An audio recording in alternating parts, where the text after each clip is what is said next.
filling government coffers. Where does the money come from? Governments are like giant piggy banks, constantly taking in money and spitting it back out, but instead of crumpled dollar bills, they deal with billions, even trillions of dollars. This constant flow of cash is what keeps a country running, funding everything from roads and schools to healthcare and defense. So where does all this money come from? That, my friends, is what we call government revenue. Government revenue is the lifeblood of any nation. It's the income that governments collect to pay for public services and keep the country afloat. Without it, governments wouldn't be able to function. Imagine a world with no police, firefighters, or public schools.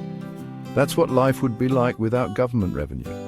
It's easy to think that our taxes are the only things keeping the lights on, but government revenue comes from various sources.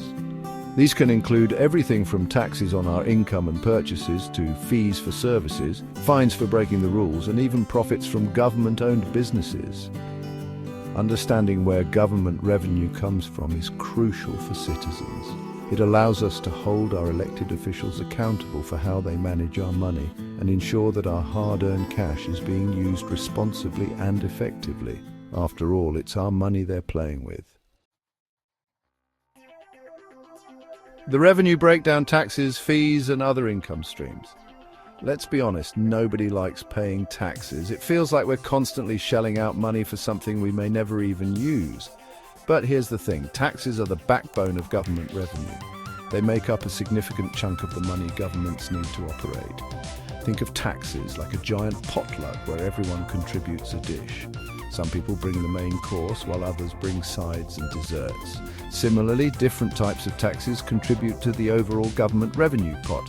We've got income tax, which takes a slice of our earnings, sales tax added to our purchases, and property tax levied on our homes and land. But it's not all about taxes. Governments also generate revenue through non-tax sources. These can include things like fees for services, such as passport applications or park entrance fees, fines for breaking the law, like speeding tickets or parking violations, and income from government-owned businesses like state-run lotteries or national parks. And then there's borrowing. Just like you or I might take out a loan to buy a house or a car, governments sometimes need to borrow money to cover their expenses, especially during tough economic times or for big projects. This borrowing comes mainly through issuing government bonds, which are essentially IOUs that promise to repay the borrowed amount with interest. Understanding the different sources of government revenue is essential.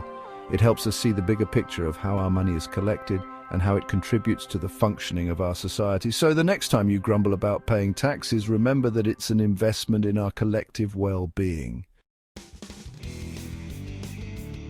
Spending it wisely: how governments use our money. Now that we know how governments get their mitts on all that cash, let's talk about how they spend it. Because let's be real, we all want to know where our hard-earned money is going. Government spending, also known as government expenditure, is essentially all the money that the government spends in a given period. Think of it like a giant shopping spree, except instead of buying shoes and gadgets, governments are investing in things like education, healthcare, defense, and infrastructure. Government expenditure can be divided into several categories. Current expenditure covers the day-to-day running costs of government services, like salaries for teachers and police officers, maintenance of public buildings, and supplies for hospitals. Then there's capital expenditure, which is all about long-term investments. This includes building new schools and hospitals, upgrading transportation systems, and investing in renewable energy sources. Basically, anything that's going to benefit future generations. Social expenditure is another big one, focusing on social welfare programs. This includes things like unemployment benefits, pensions, healthcare subsidies, and food stamps, all aimed at supporting vulnerable members of society and reducing inequality. And finally, there's debt servicing, which is exactly what it sounds like, paying off the interest on all that borrowed money. Remember those government bonds we talked about earlier? Well, this is where a chunk of government spending goes towards. Understanding how governments prioritize and allocate their spending is crucial for citizens. It allows us to assess whether our values align with government priorities and hold our elected officials accountable for their spending decisions.